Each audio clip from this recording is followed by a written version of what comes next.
Hey everybody, and welcome to this episode of Previews Reviews, which takes a look at comic books coming to stores starting in September 2014. I'm Kevin Hickey. And I am Ricky Lima. And Ricky, could you please tell all of the beautiful people out there where this fine piece of video programming is coming to them from? It's coming to them from Brampton, Ontario, Canada.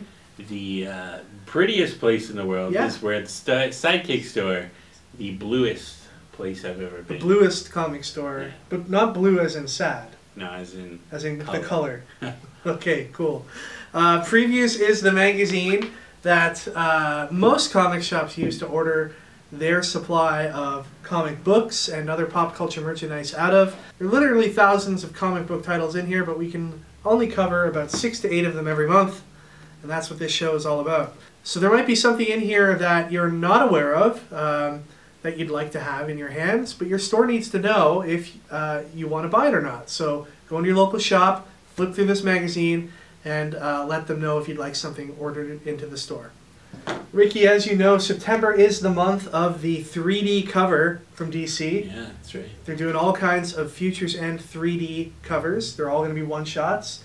So the amount of new titles being released by DC, other than those 3D books that have already been solicited a couple months before, there's not a lot of other new books coming out, but there is one book of note that everybody should pay attention to, and it's the second one-shot in Grant Morrison's Multiversity run, and it's called The Multiversity, The Society of Superheroes, Conquerors of the Counterworld, #1, which wins the award for longest comic title of the past year. The biggest adventure in DC Comics history continues. Grant Morrison joins modern legend Chris Sprouse for a trip to Earth 20, starring a society of superheroes unlike anything you've seen before.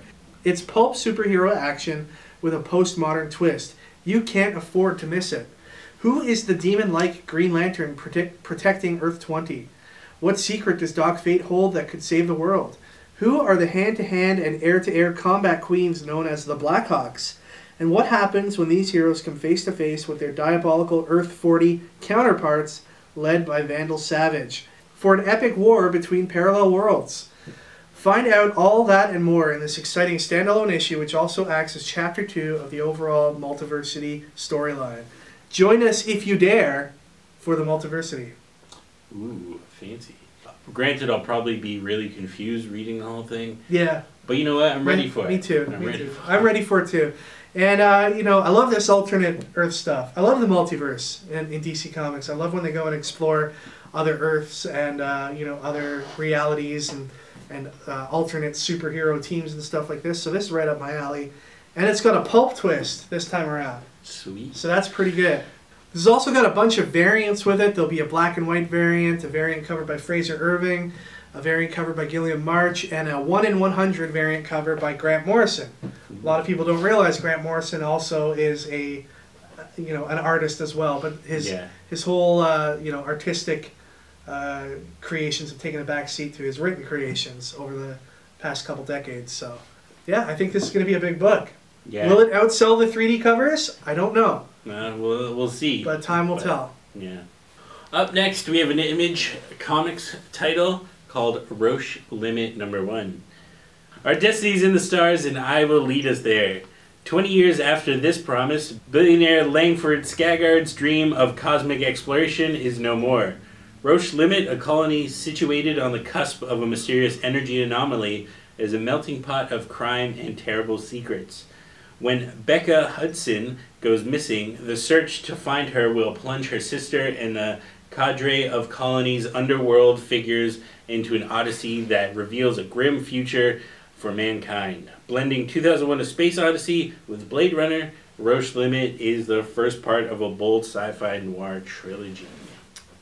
Well, when they say trilogy, is that like there's only going to be 3 issues? No, I think you're probably looking at 3 miniseries, maybe, with this. Okay. I don't believe it's a 3-issue miniseries. With Image Comics and creators working with Image Comics these days, more than likely what it is planned for a 3 graphic novel set. The art on this is fantastic. I've just been looking at some of the preview pages here. The artist's name is Vic Malhotra, and it looks fantastic. It's got a very, shall I say, almost Francavilla-esque feel to some of the pages. Does that mean you're picking up like 3 of these? I'm picking up like 20. Nice. No. But it looks really cool. It's again, it's sci-fi mixed with like noir pulp and thing. Yeah. I guess that's the theme for the month of September with comic books. I'm pretty excited because like I'm a big fan of 2001: Space Odyssey and Blade Runner, and you sell me pretty much just on that. So you really like 2001: Space Odyssey, or are you just like saying it because people expect you to like it? No, man, it's great. What's like so good? It's like space ballet. It's fantastic. All right. I predict big things for this book. The cover design looks really good as well. It almost borrows a little bit from Jonathan Hickman, if that's the cover that they go with. And I think it's a smartly done design and brilliantly illustrated. And we'll see how the writing holds up. Yeah, and it's gem of the month. How can you go wrong? It is. Could be a winning formula for Image Comics. So we'll see how this one goes. Next up, also from Image Comics, we have Copperhead, issue number 1. Welcome to Copperhead, a grimy mining town on the edge of a backwater planet. Single mom Clara Bronson is the new sheriff, and on her first day she'll have to contend with a resentful deputy, a shady mining tycoon, and a family of alien hillbillies. And did we mention the massacre?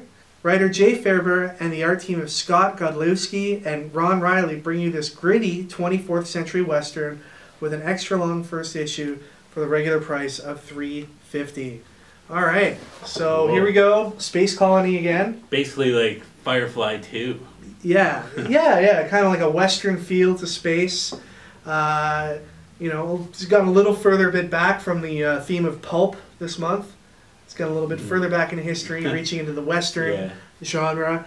Again, Image has provided us some preview pages from this, and it does look interesting and compelling. The art looks fantastic. We'll see how it goes. The deputy, I believe, is a large creature that can't speak, so he speaks by holding up signs.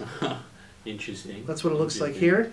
So we'll see how it all plays out. I'm interested in these alien hillbillies. Yeah, totally. I wonder if they're going to be like really fat and gross and stuff.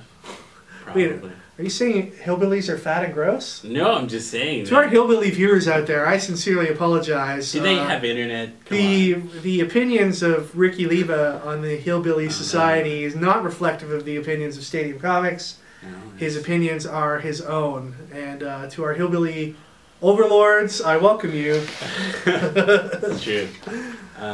But going back to the guy with the sign, I think... I don't know about that. Like, do you think that's good? Because if we may, technically everyone in comics speaks through signs. So having this guy pull up a sign doesn't change anything. I think doesn't add anything. Doesn't change anything. Well, it does because now his communication is limited. But I mean, I don't know. Everyone's like the word bubbles are signs themselves. Well, I'm looking at further pages, and looks like we're totally wrong. And he does speak.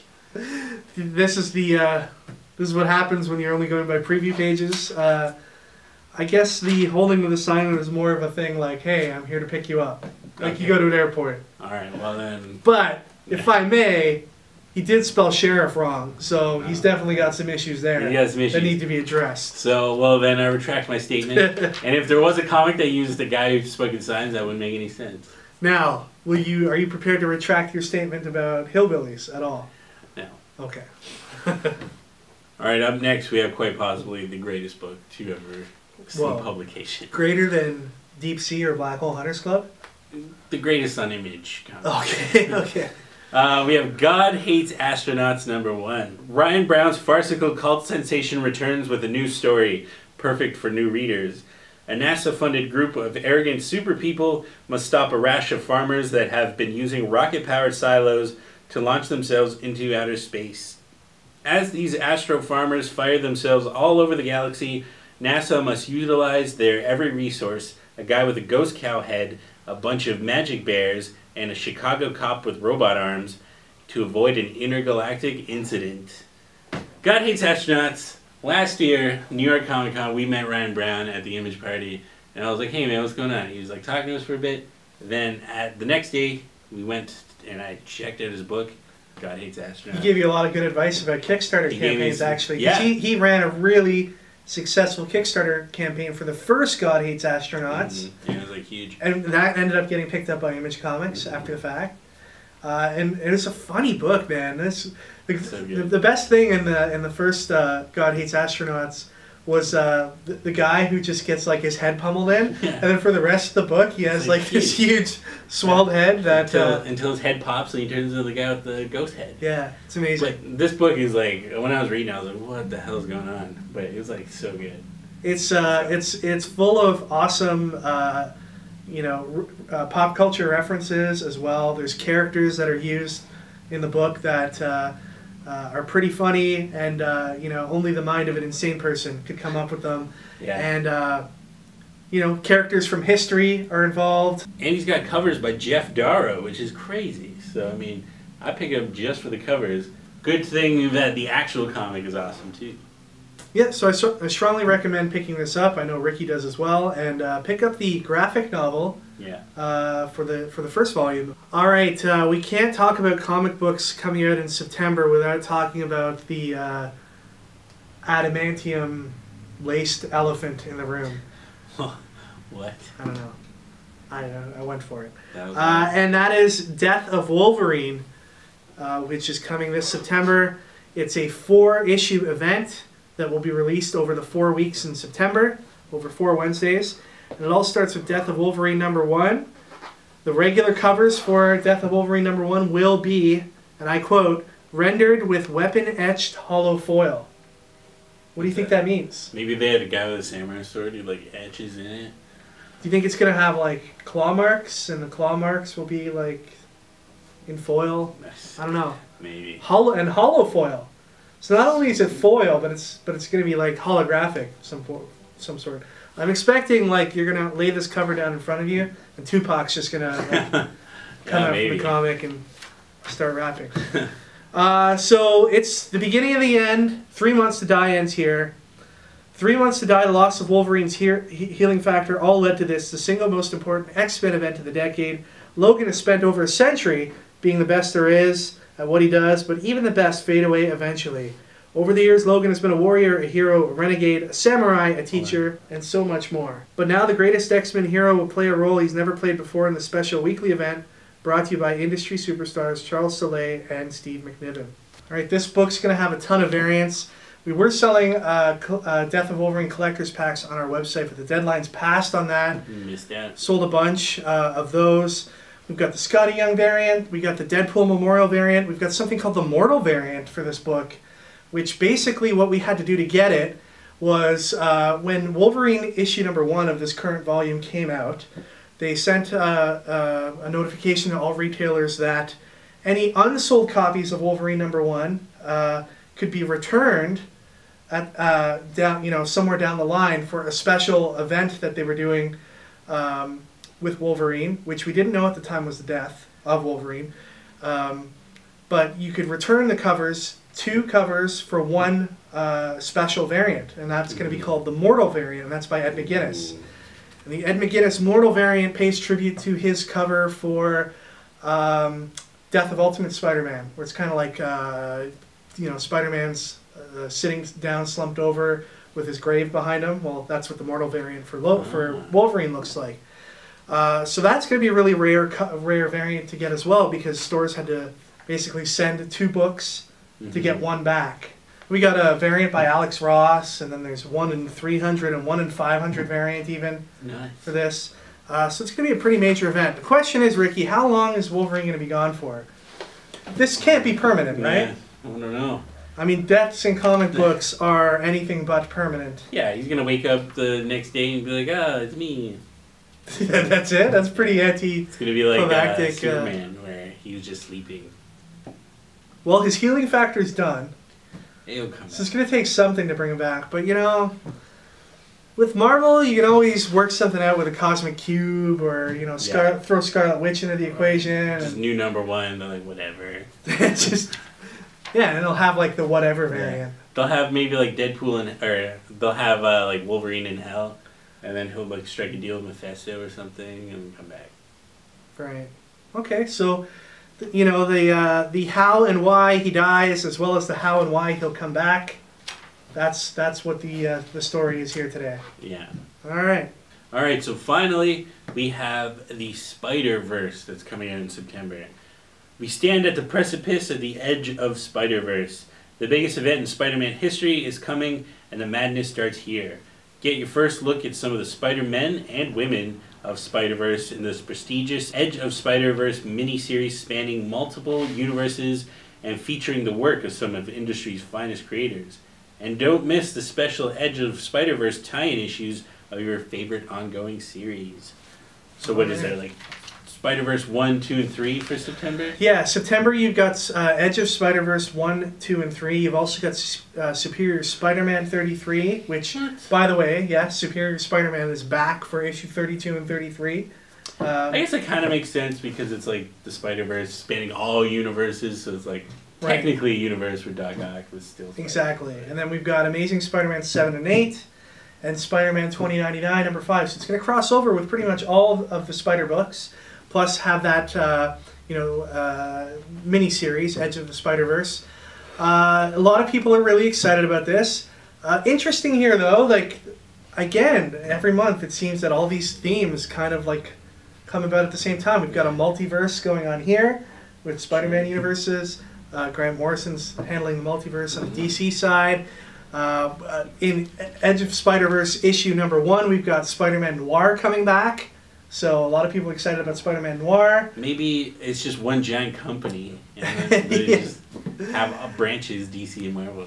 I think, though, Ricky, the book that everyone is going to be looking forward to is Edge of Spider-Verse issue number 2. So in Edge of Spider-Verse number 2, we've got Gwen Stacy, Spider-Woman. In one universe, it wasn't Peter Parker bitten by the radioactive spider, but Gwen Stacy. She's smart, charming, and can lift a car. Just don't tell her police chief father. How is she involved in Spider-Verse? Seeds of Amazing Spider-Man 9 are planted here. I'm going to call it in this book, Peter Parker dies while Spider-Gwen is trying to save her. Save him. Yeah. I don't understand. Like, so Amazing Spider-Man 9 is ties into this? Yeah. Well, it ties into all of the Amazing Spider-Man books.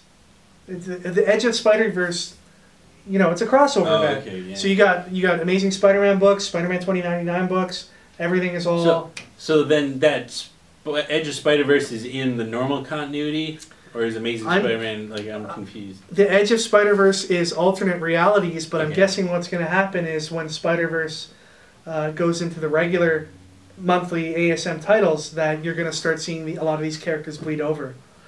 Okay. Because it's like a multiverse event, right? Interesting. Lots to look forward to in September. Out of all the books we talked about today, what do you think is going to be the best-selling title of September? God Hates Astronauts. Okay, well, we'd like that to happen, but that's just not true. I guess out of all of them, probably Spider-Verse. You think Spider-Verse will outsell Death of Wolverine? Yeah, man, people don't care. No, I think Death of Wolverine is going to be a bigger event. I think you're going to have media coverage for Death of Wolverine that you won't have for the Spider-Verse books. Don't people, like, realize already, like, that it's not a big deal? No, man. Well, see what it is? The media companies and the newspapers and all the online magazine sites and stuff outside of the regular comic industry, they love a good, they love reporting on a death story. Well, at the same time, like, stuff like ABC, they're owned by Disney, right? True. So Disney's just kind of creating their own hype. They don't even... True. They're like, whatever. I think everyone remembers back to what a media frenzy was created over, like the death of Superman or the death of Cap, death of Archie recently, and they realize that it's a story that's going to get them, it's going to get people reading it. So, I guess. We'll see.